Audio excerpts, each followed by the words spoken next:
गंगा तरंग रमणीय जटाकलापम गौरी निरंतर विभूषित वाम भागम नारायण प्रियमनंगमदापहारम वाराणसी पुरपतिम भज विश्वनाथम। नमस्कार साथियों, कैसे हैं आप सभी। संस्कृत स्पेस के इस यूट्यूब चैनल पर इस प्रोफेसर बैच में मैं राहुल सारस्वत आप सभी का स्वागत करता हूं। साथियों, आप सभी को पता है कि आप लोग मेरे साथ प्रोफेसर बैच में व्याकरण वाली यूनिट को लेकर चल रहे हैं, जो 5वीं और 6वीं है।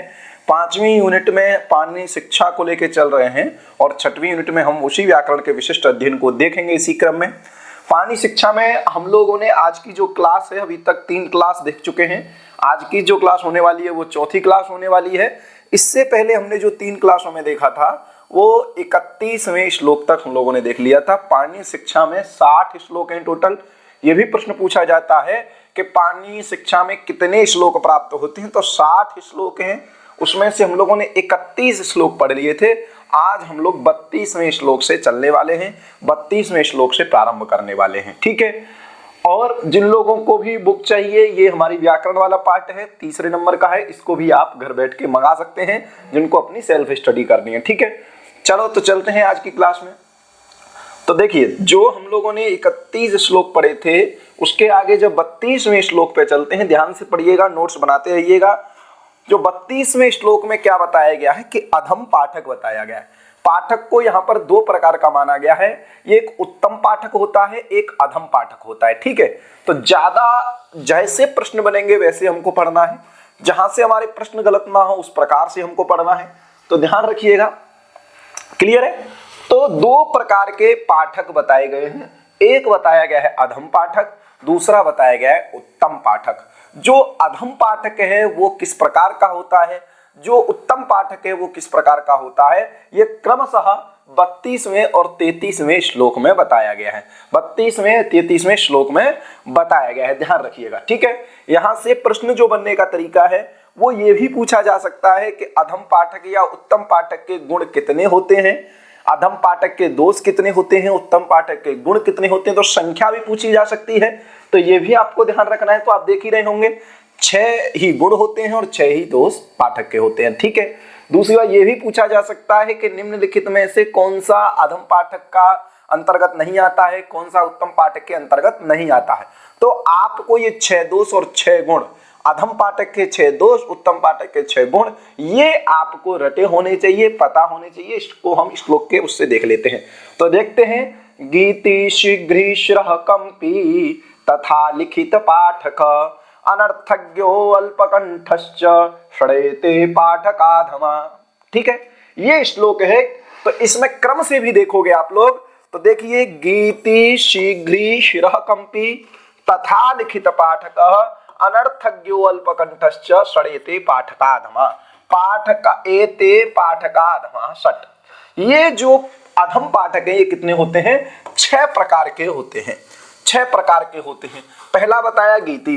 गीति का मतलब है जो लोग गा करके पढ़ते हैं, उन पर पाठ अच्छे प्रकार से पढ़ना नहीं आता है, तो जब वो गा करके पढ़ेंगे तो गा करके पढ़ने से उनमें क्या होगा, उस पाठ की जो वास्तविकता है, जो वास्तविक में जो पाठ लिखा हुआ है उसका वो लोग क्या कर देंगे, हानि कर देंगे, उसमें दोष आ जाएगा। क्योंकि गाकर पढ़ेंगे तो कुछ न कुछ स्वर छूटेगा, कुछ न कुछ प्रयत्न छूटेगा, कुछ न कुछ संधि गायब होगी, इसलिए गाकर जो पढ़ता है उसको दोष माना गया है।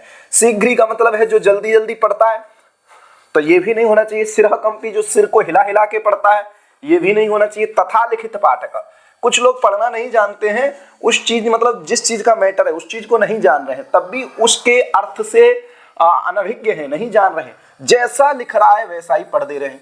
तो जैसा लिखा हुआ है वैसा ही पढ़ने से क्या होता है, ये पता नहीं चल पाता है कि कहां पर हमको विराम लगाना है, कहां पर हमको रुकना है। ठीक है, तो ये ध्यान रखना। अनर्थक, जो अर्थ को नहीं जानता है वो भी पाठ को ना करे।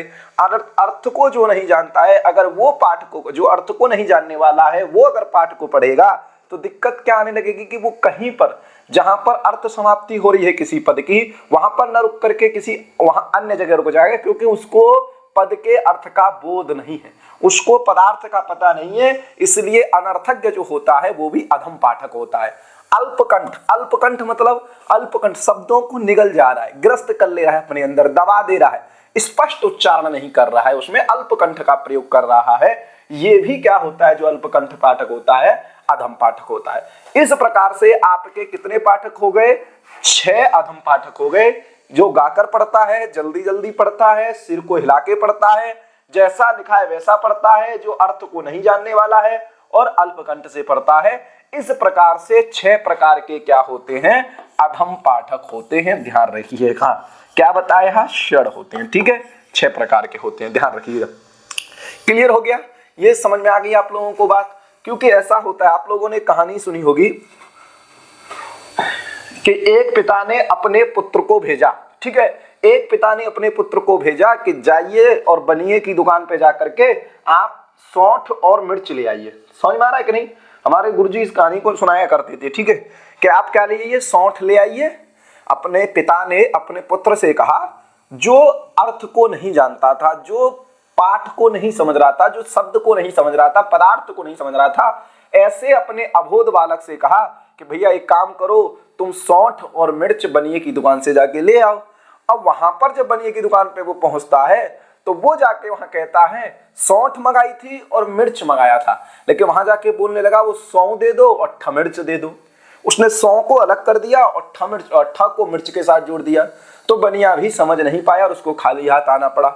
उसी प्रकार जो पाठ को पाठ की तरह ठीक प्रकार से नहीं पढ़ेगा वो खाली हाथ ही आएगा, उसको कुछ पल्ले नहीं पड़ेगा। ठीक है, अब देखिए 33वें श्लोक में क्या किया गया है, उत्तम पाठक के गुण बताए हैं। किस पाठक के गुण बता दिए हैं, उत्तम पाठक के गुण बताए हैं। उत्तम पाठक के जो गुण होते हैं वो भी साथियों कितने होते हैं, 6 होते हैं। ठीक है, षडेते पाठका गुणा, ये पाठक के गुण हैं, पाठक के गुण हैं। देखो ये पाठक के गुण हैं, वो अधम पाठक के उनको लक्षण कह सकते हो।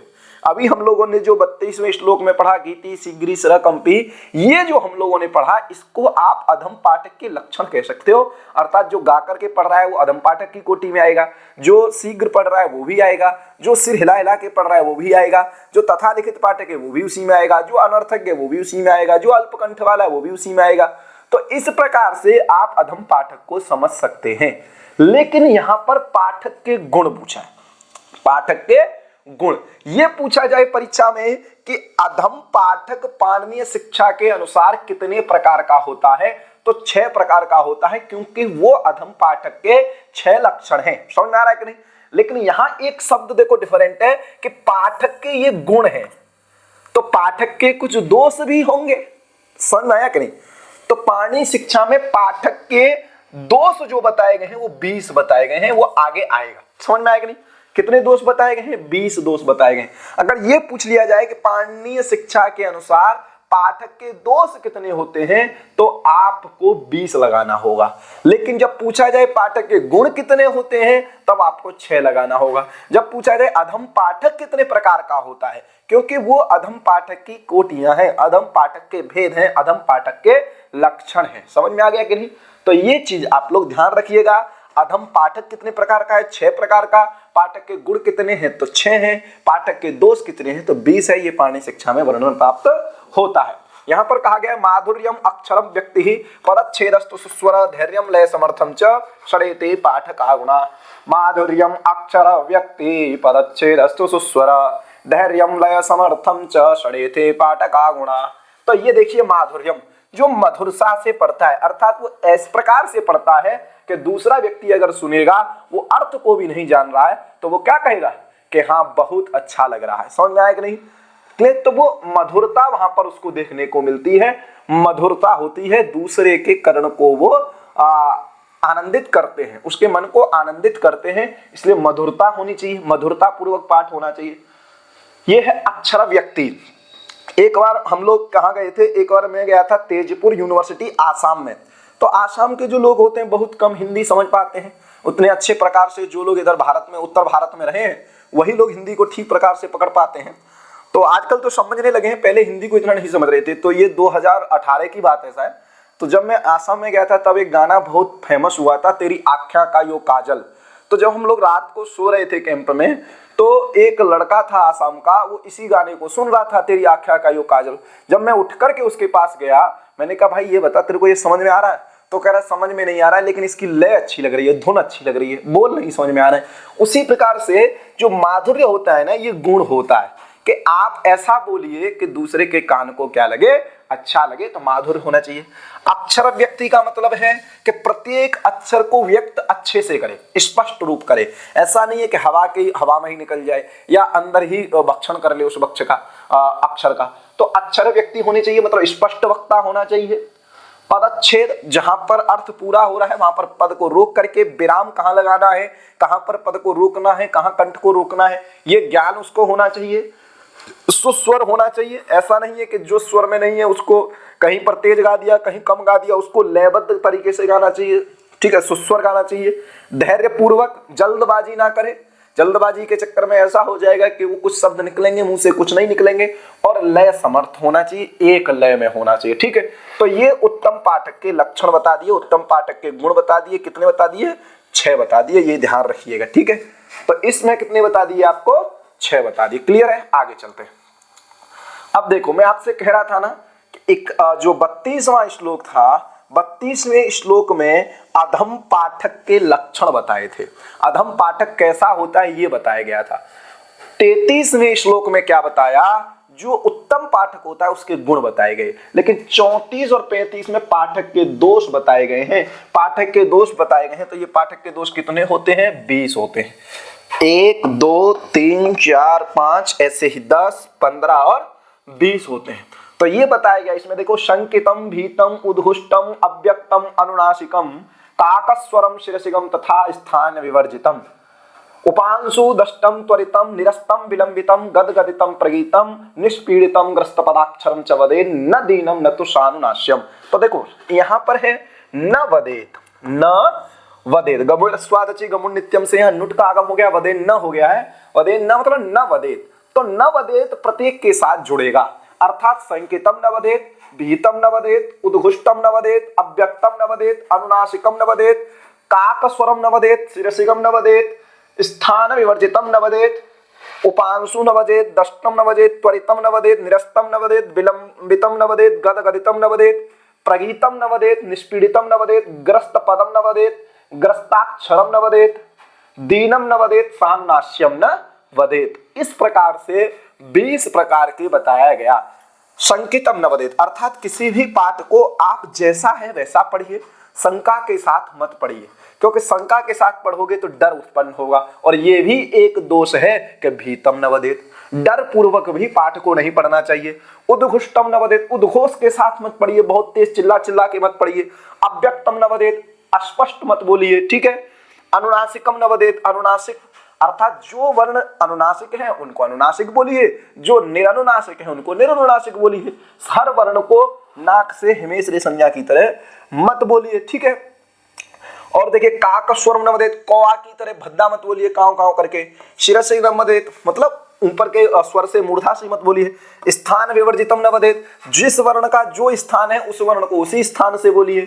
उपांशु न वदेत, उपांशु मतलब होता है कि अपने मन के अंदर ही मत बोल लो, उसको स्पष्ट बोलो, बाहर आवाज आनी चाहिए। उपांशु का मतलब होता है एक उपांशु जाप भी होता है।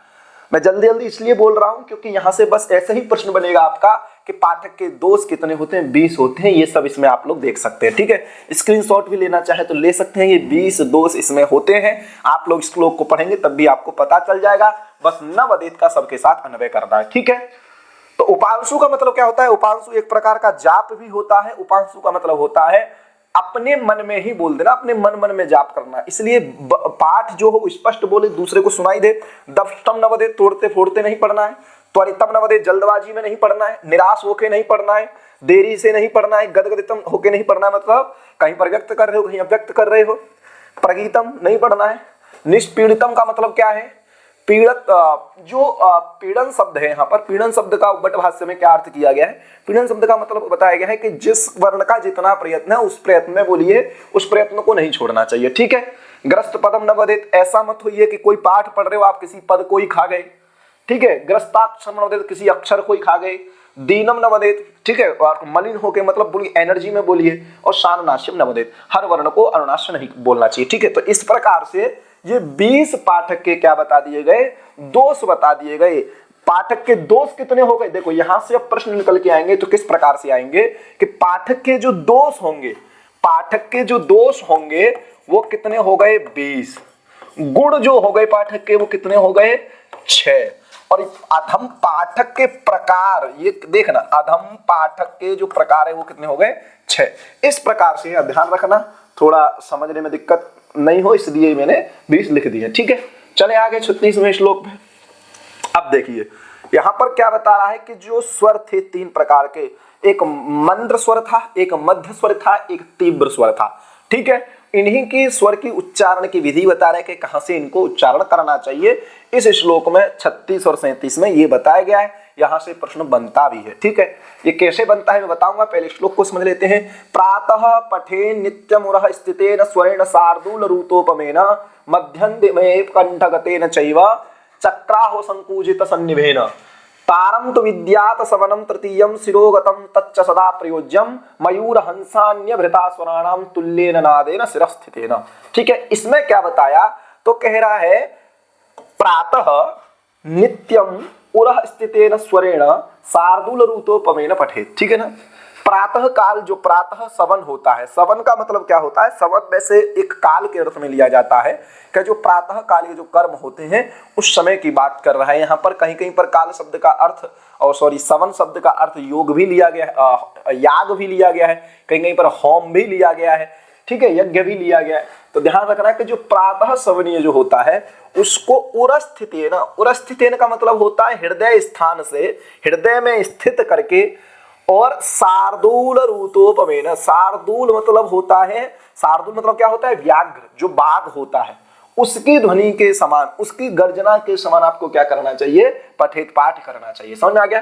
प्रातः सवन जो होता है, जो स्वर होता है वो कौन सा स्वर कहलाएगा? मंद्र स्वर कहलाएगा। ठीक है, इसी को क्या बोलते हैं हम लोग? मंद्र स्वर बोलते हैं। समझ में आएगा ना? प्रातः पठेत नित्यम उरः स्थितेन, वो नित्य ही उर में स्थित होकर के, हृदय में स्थित करके, और शार्दूल मतलब बाघ के समान उसका क्या करना चाहिए? उच्चारण करना चाहिए। फिर कह रहा है मध्यम दिने, जो मध्य भाग होता है, मध्याह्न होता है, दोपहर होता है, उस समय वर्ण पाठ को कहां से करना चाहिए? कंठगत में स्थित करके करना चाहिए। और जिस प्रकार से चकवा, पक्षी, हंस इत्यादि जो पाठ करते हैं, चकवा, हंस, कोयल इत्यादि जिस प्रकार से बोलते हैं उसी प्रकार के उसके समान ही आपको पाठ करना चाहिए। तारम तु विद्यात् सवनम तृतीयम, तारम तो विद्यात् सवनम तृतीयम, तृतीयम सवनम तारम विद्यात्। जो तृतीय सवन होता है, तृतीय सवन का मतलब है साय, क्योंकि प्रत्येक दिन में 3 सवन होते हैं। एक प्रातः सवन होता है, एक मध्याह्न होता है, ठीक है, एक सायं सवन होता है। 3 प्रकार के कर्म होते हैं, तीनों याग होते हैं। तो तारम विद्यात्, उसमें तार स्वर होता है और तीव्र स्वर होता है। शिरोगतम तच्च सदा प्रयोज्यम, सदा उसको क्या करना चाहिए? शिरोगत करके मूर्धा से बोलना चाहिए। कैसा बोलना चाहिए? तो मयूर की तरह, हंस की तरह बोलिए, और उस प्रकार से बोलना चाहिए मयूर हंस की ध्वनि के समान, तुल्येन नादेन शिरस्थितेन, और सिर में स्थित करके उसको बोलना चाहिए।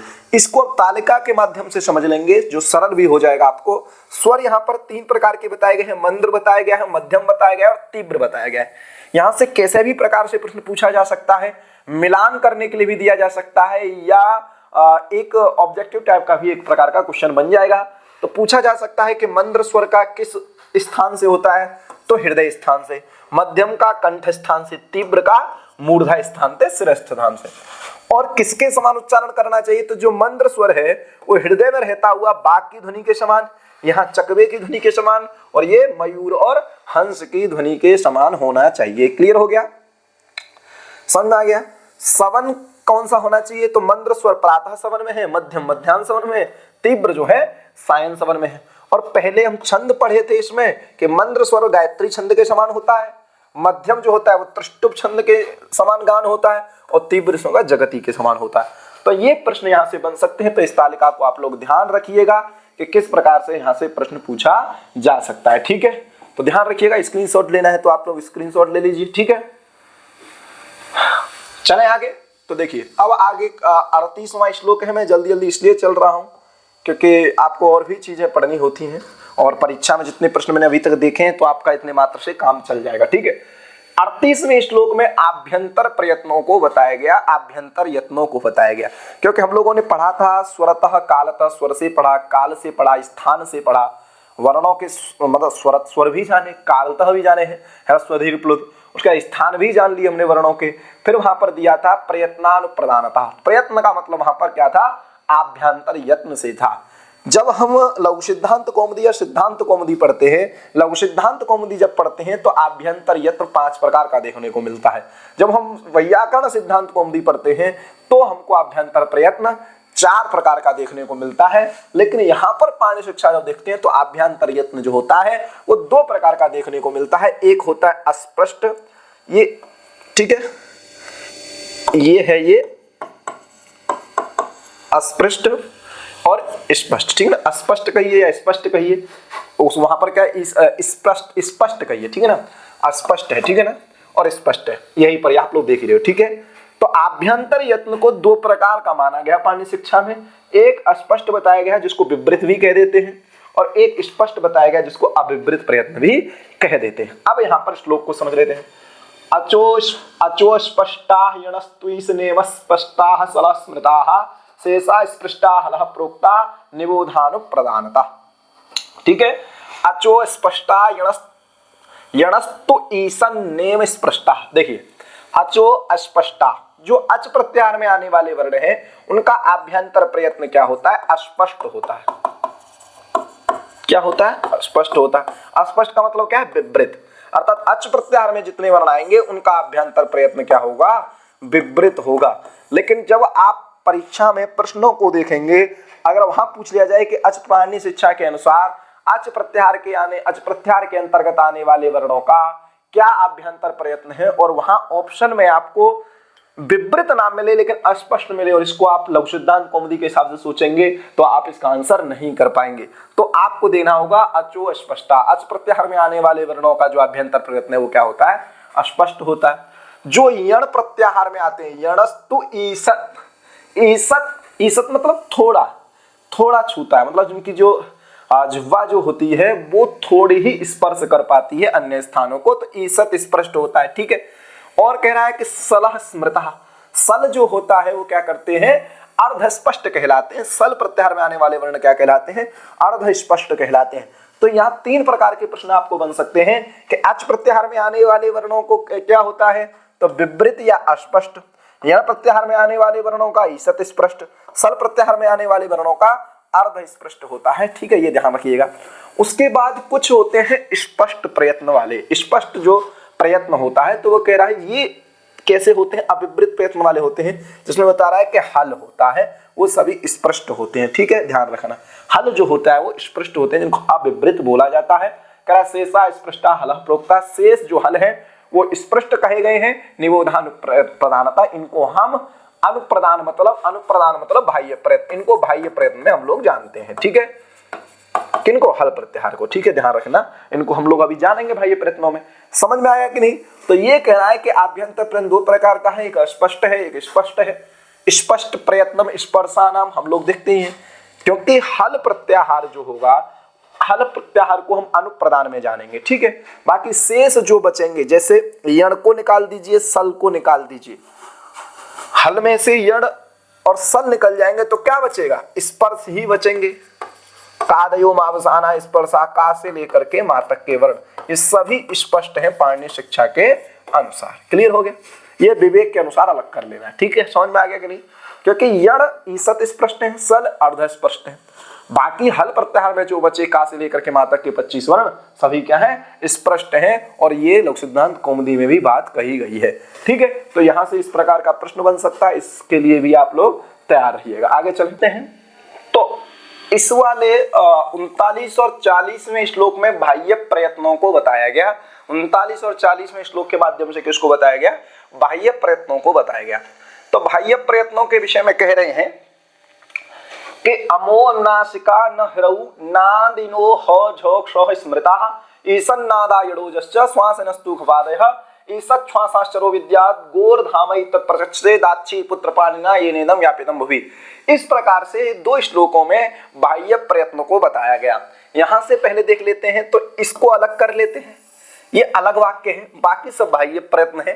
तो कह रहा है अमो अनुनासिका, अम प्रत्याहार जो होता है, अम प्रत्याहार आप लोग जान रहे हो, अम प्रत्याहार आप लोग जान रहे हो, अम प्रत्याहार में कितने वर्ण आएंगे? तो 19 वर्ण आते हैं इसमें लेकर के। अच प्रत्याहार है, अच प्रत्याहार में कितने वर्ण आ गए? 9।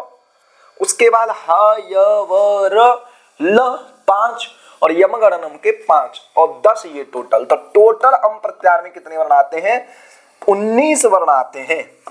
तो कह रहा है अम प्रत्याहार मतलब अयुण के अ से लेकर के यम गण न म के म तक सभी वर्ण कह रहा है अनुनासिक है। सभी वर्ण कैसे हैं? अनुनासिक है। अर्थात अच प्रत्याहार के अंतर्गत जितने वर्ण आते हैं सभी अनुनासिक हैं। और है वर्ण के ह से लेकर के यमगणनम के मा तक जितने वर्ण आते हैं वो भी सभी क्या है? अनुनासिक हैं। लेकिन बस क्या कह रहा है? न ह्रऊ। ह्रऊ मतलब हश्च रश्च तौ ह्रऊ। ह मतलब हकार और रकार मतलब रेप। इन 19 वर्णों में से सिर्फ ह को और र को हटा दीजिए। ये दो वर्ण क्या है? अनुनासिक नहीं होते हैं। हकार और रेप ये दो वर्ण पाणिनि शिक्षा में या किसी के अनुसार अनुनासिक नहीं कहे गए हैं। बाकी जो 17 वर्ण हैं हम प्रत्याहार के, हकार और रेफ को छोड़ करके अनुनासिक बताए गए हैं। जिसमें से यम गण नम ये नित्य अनुनासिक हैं। बाकी जो वर्ण हैं वो विकल्प से अनुनासिक हैं। निरनुनासिक भी होते हैं, अनुनासिक भी होते हैं, अननुनासिक भी होते हैं और अनुनासिक भी होते हैं। तो ये आपको समझ में आया। अमो अनुनासिकाः भवन्ति। अम प्रत्याहार में आने वाले वर्ण अनुनासिक होते हैं, न ह्रऊ, पर उसमें हकार और रेप नहीं होते हैं। फिर कह रहा है ह झषः स्मृता नादिना। ह मतलब हवर्ण और झस, झस प्रत्याहार में कितने वर्ण आते हैं? 5 आते हैं। झ भ य ग ढ ध श। ठीक है, तो देखिए ह झस मतलब ह झ भ ग ढ ध ये नाद वर्ण होते हैं। इनका जो बाह्य प्रयत्न होता है वो क्या होता है? नाद होता है, ध्यान रखना। फिर कह रहा है ईसन नादा यणोजश्च। ईसन नाद वाले कौन होते हैं? यण प्रत्याहार और जस प्रत्याहार में आने वाले वर्ण य र ल व ज ब ग ड़ द। ठीक है, श्वासिनस्तु खफादया। जो श्वास वर्ण है, खफादया मतलब ख फ छ ठ थ, इनका जो बाह्य प्रयत्न होगा वो क्या हो जाएगा? श्वास। ये श्वासी वर्ण है। ठीक है, श्वासी है। ठीक है, उसके बाद कह रहा है ईसत् श्वास चरो विद्यात्। चर प्रत्याहार में आने वाले जो वर्ण हैं इनमें भी ईसत् श्वास होता है। ईसत् श्वासी ये वर्ण कहे जाते हैं। अब ईसन नाद और ईसत् श्वासी का मतलब है कि जो ईसन नाद है इसमें थोड़ा नाद भी है, थोड़ा श्वास भी है, दोनों है। नाद भी है, यहाँ श्वास भी है, और ये भी नाद भी है और श्वास भी है। तो ये दोनों प्रकार के वर्ण होते हैं। ईसन नाद भी इधर होता है, इधर श्वास भी होता है। ठीक है, तो ये आपको बाह्य प्रश्न ध्यान रखने हैं। पूछा जा सकता है इनमें से कौन सा नाद वर्ण है, तो ये ध्यान रखना है ह जस नाद है। यण और जस क्या है? ईसन नाद है। खफादी क्या है? तो श्वासी वर्ण है। और ईसत् श्वासी कौन है? चर प्रत्याहार के अंतर्गत आने वाले वर्ण है। समझ में आ गया? फिर कह रहा है एतत् गोर्धाम प्रचक्षते। एतत्, एतत् मतलब ये जो आप लोगों ने देखा शिक्षा शास्त्रम, एतत् का मतलब यहाँ पर ले लीजिए शिक्षा शास्त्रम। ये जो आपने शिक्षा शास्त्र देखा, उच्चारण शास्त्र देखा, शिक्षा शास्त्र, एतत् का मतलब है शिक्षा शास्त्रम। ये जो शिक्षा शास्त्र आप लोगों ने देखा, गोर्धाम, गोर का मतलब यहाँ पर कर लीजिए वाचः मतलब वाणी, धाम मान, धाम का मतलब जानते ही हो पदस्थान, काशी धाम, मथुरा धाम, ये सब पदस्थान है। तो प्रचक्षते कहा गया है, स्वीकार किया गया है, आमनन्ते आचार्य। समझ में आ गया कि ये जो शिक्षा शास्त्र है, उच्चारण शास्त्र है, वो मतलब ये वाणी का धाम कहा गया है, पदस्थान कहा गया है, प्रकाश स्वीकार किया गया है। समझ में आ गया? ये न इदम, अब इसको प्रकाश स्थान किया गया है, इसीलिए ये न मतलब दाक्षी पुत्र पाणिना, दाक्षी पुत्र पाणिनि के द्वारा भुवि मतलब भूलोके पृथ्वी लोके व्यापितम प्रसिद्धि प्राप्तवान। ठीक है ना, प्रसिद्धि को प्राप्त कराया, पाणिनि के द्वारा इसको प्रसिद्धि को प्राप्त कराया गया है। क्योंकि ये गोर्धाम एतत्, शिक्षा शास्त्र में क्या है? गोर्धाम है। ये लाइन ध्यान रखिएगा। क्लियर हो गया? वाणी का धाम है, वाणी का पदस्थान है। चले आगे। शिक्षा शास्त्र को क्या कहा जाता है? वाणी का धाम कहा जाता है, गोर्धाम शिक्षा शास्त्रम। अब देखिए, अब यहाँ थोड़ा समझ लेते हैं कि थोड़ा पाणिनि, जिन लोगों ने सिद्धांत कौमुदी पढ़े हैं तो कंफ्यूज हो रहे होंगे, बाकी इसमें थोड़ा समझ लेते हैं कि देखो जो हम लोग वहां पर पढ़ते हैं हसः संवारा नादा घोषाश्च खरो विवारा श्वासा घोषाश्च, बाह्य प्रयत्न में पढ़ते हैं, तो यहाँ कह रहा है कि विवार श्वास अघोष वही है जो खर प्रत्याहार में आप लोग देखते हो। ठीक है, संवार नाद घोष वही है जिनको आप देखते हो य व र ल य म ग न यम अनुसार, ये पाणिनि शिक्षा के अनुसार है। संवार नाद घोष किनका बाह्य प्रयत्न होता है? तो यण प्रत्याहार में आने वाले वर्णों का और अनुनासिक वर्णों का यमकार अनुस्वार का। समझ में आ गया। जो सूक्ष्म घोषी वर्ण होते हैं वो ये झस प्रत्याहार में आने वाले वर्ण होते हैं। जो ऊष्म वर्ण कहे गए हैं वो ह विसर्ग जिह्वा मूल्य रूपध्मानियों को कहा गया है। इनकी जो है चाहे वो ऊष्म वर्ण हो चाहे सूक्ष्म वर्ण हो, इनकी प्रकृति दो प्रकार की होती है। ये श्वास भी होते हैं और नाद भी होते हैं। ईसद श्वास ईसद नाद। ठीक है। अयोगवाह जो होते हैं, अयोगवाह मैंने आपको बताया था 8 होते हैं। उन अयोगवाहों में विवार श्वास अघोष ये बाह्य प्रयत्न होता है। और इनके प्राण की बात करें तो ये महाप्राण वाले होते हैं। ठीक है, महाप्राण वाले होते हैं। अयोगवाहों का प्राण कोई पूछ ले तो क्या कहोगे? महाप्राण होता है। अल्प प्राण आप लोग जानते हो, प्रथम तृतीय पंचम यण प्रत्याहार में आने वाला। महाप्राण भी आप जानते हो, द्वितीय चतुर्थ और सल प्रत्याहार में आने वाला। समझ में आ गया। इस तालिका को एक बार आप ले लीजिए, इसको अपने दिमाग में बिठा लीजिएगा, स्क्रीनशॉट एक बार ले लीजिए। ठीक है, कोई दिक्कत? चले आगे। अब देखिए, अब यहां पर क्या कहा गया ये भी सुन लीजिए। 41 और 42वें श्लोक में क्या कहा गया? जो हमारा वेद पुरुष है, इस वेद पुरुष के 6 अंग हैं जिनको वेदांग कहा जाता है। ठीक है, षडंग वेदांग कहा जाता है। समझ में आएगी? शिक्षा कल्प व्याकरण निरुक्त छंद ज्योतिष। जो वेद पुरुष है उस पुरुष के किस अंग का किस अवयव के रूप में किस वेद के अंग को देखा जाता है, किस शास्त्र को देखा जाता है, ये इन 2 श्लोकों के माध्यम से बताया गया है। 41 और 42। छंदः पादौ तु वेदस्य हस्तो कल्पोट पथ्यते ज्योतिषामयनं चक्षुर्निरुक्तं श्रोत्रम् उच्यते शिक्षाघ्राणं तु वेदस्य मुखं व्याकरणं स्मृतं तस्मात् सांगमदित्यैव मदित्यैव ब्रह्मलोके महीयते। तस्मात् मतलब ये सब वेद पुरुष के अंग हैं, इसलिए सांगम अदित्यैव वेद को सांग पढ़ना चाहिए, अर्थात उसके 6 अंगों के साथ पढ़ना चाहिए। और इसको पाठ करने से ब्रह्मलोके महीयते, ब्रह्मलोक को पाठ करता जो होता है वो प्राप्त करता है। समझ में आ गया। तो कह रहे छंदः पादौ तु वेदस्य, जो छंद होता है वो पैर होता है वेद पुरुष का। हस्तो कल्पोत पठ्यते, जो कल्प शास्त्र कल्प होता है वो हाथ होता है। ज्योतिषामयनं चक्षु, ज्योतिष चक्षु।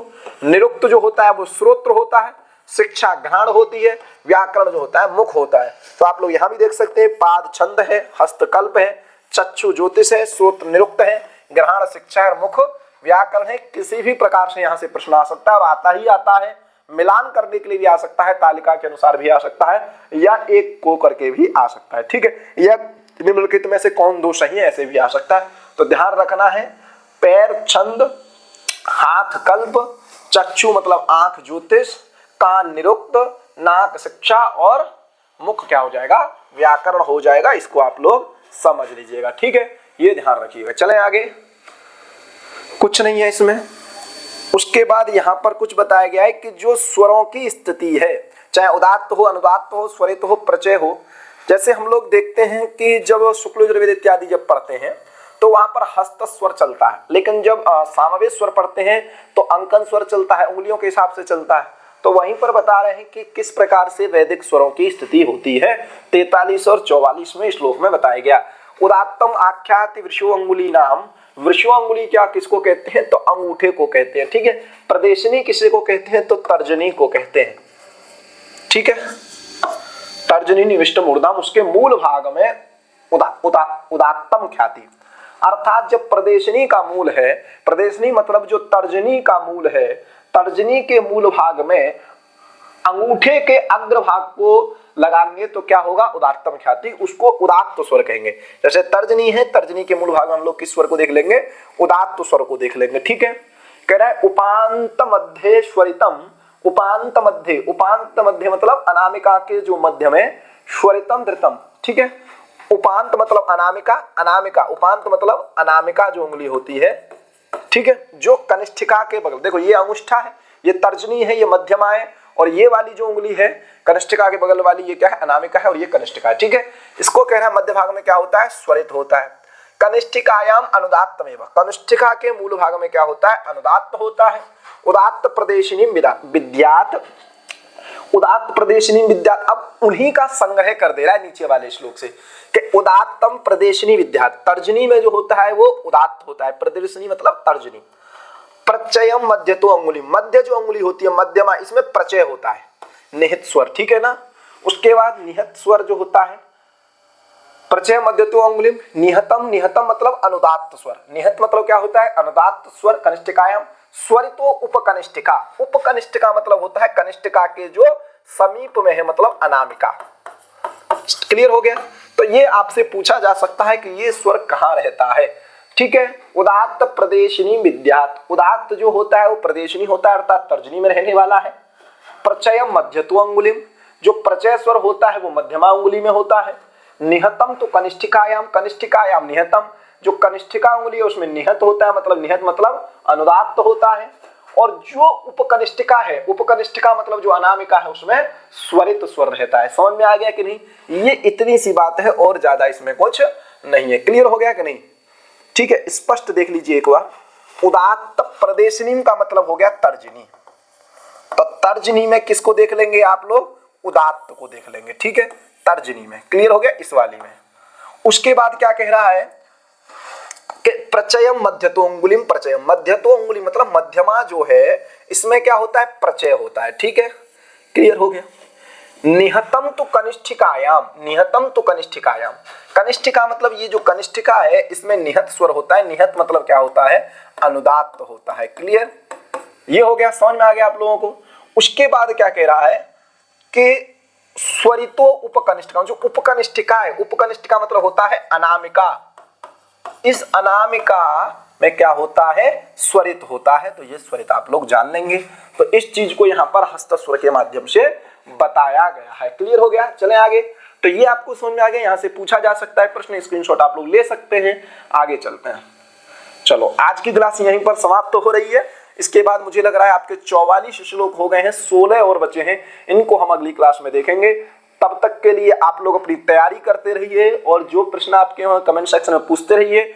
जिन लोगों ने हमारे चैनल को सब्सक्राइब नहीं किया वो सब्सक्राइब कर लें और आप अपने मित्रों तक, अपने साथियों तक चैनल के बारे में बताएं कि यहाँ पर निःशुल्क यूजीसी नेट जेआरएफ के लिए कक्षाएं चलाई जा रही हैं। जिन लोगों को बुक चाहिए वो 8009929975 पर कॉल कर सकते हैं, व्हाट्सएप मैसेज कर सकते हैं, मैसेज कर सकते हैं, मेल कर सकते हैं हमारी मेल आईडी पर। तो आपको बुक घर मिल जाएगी। बाकी आप लोग तैयारी करते रहिए। धन्यवाद। युवा साधु युवा।